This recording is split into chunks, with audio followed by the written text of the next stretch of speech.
Bonjour à toutes et à tous. Aujourd'hui, une petite vidéo sur la chimie de l'amour. Finalement, peut-être que nous ne sommes que un tas de molécules qui sommes victimes de l'activité de nos hormones. En tout cas, c'est comme ça que nous présente Marcel Ibert, qui est donc professeur de pharmacie à l'université de Strasbourg et qui a écrit ce bouquin Ocytocine, mon amour, et qui nous explique que finalement nos sentiments amoureux sont dus essentiellement à l'activité de nos hormones qui sont ces petits messagers qui circulent dans le sang et qui vont transmettre toutes ces informations.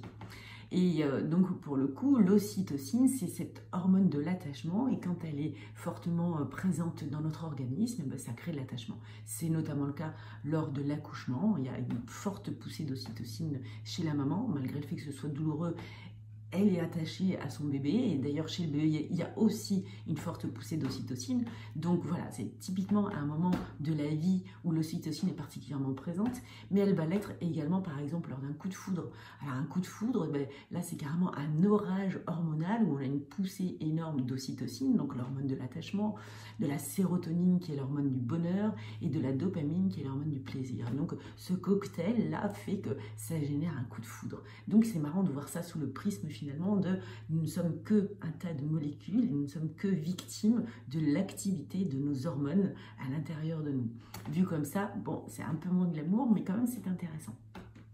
Il y a quand même des études qui ont été faites, notamment sur des souris. Les pauvres, à chaque fois, c'est elles qui trinquent. Et donc sur des souris, on a injecté le gène de l'ocytocine à haute dose pour voir ce que ça générait comme comportement chez les mamans. Et notamment, ça vient modifier de manière conséquente leur comportement maternel vis-à-vis des petits. Et on a fait aussi des expériences sur d'autres souris avec la vasopressine, qui est en quelque sorte le pendant de l'ocytocine, ça y ressemble. Et donc ça, on l'a injecté chez des mâles qui étaient infidèles, des souris toujours, j'entends, chez des mâles qui étaient infidèles, et l'injection du gène de la vasopressine les a rendus parfaitement monogames.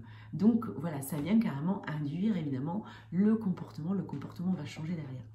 Donc, tout ça pour dire que si on génère de l'ocytocine dans son couple, et donc de l'hormone de l'attachement, eh bien, ça va recréer du lien. D'ailleurs, on peut constater que sur les couples qui se délient, où l'amour s'effiloche, c'est souvent des gens qui sont éloignés l'un de l'autre. Donc, les bonnes choses à mettre en place, les bons comportements à mettre en place qui vont être boosters d'ocytocine et donc d'attachement, ça va être, alors non pas des petites fioles où on pourrait vous vendre de l'ocytocine à ingérer parce que ça fonctionne pas, ça dure à peine 2 secondes, ça n'a pas le temps d'arriver dans le cerveau, mais ça va plutôt de mettre en place des comportements qui vont stimuler justement cette production d'ocytocine.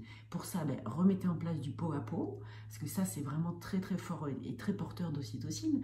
Vous mettre aussi en place des caresses, des baisers profonds évidemment, plus encore que des baisers sur la bouche, des baisers profonds vont être vraiment des stimulateurs d'attachement. Et évidemment l'orgasme aussi, lors d'un orgasme on a une forte poussée d'ocytocine. D'ailleurs on peut trouver des femmes qui sont anorgasmiques parce qu'elles ont peur de s'attacher. Ça pourrait potentiellement être la raison pour laquelle elles sont anorgasmiques. Bon, tout ça, c'est quand même plutôt multifactoriel.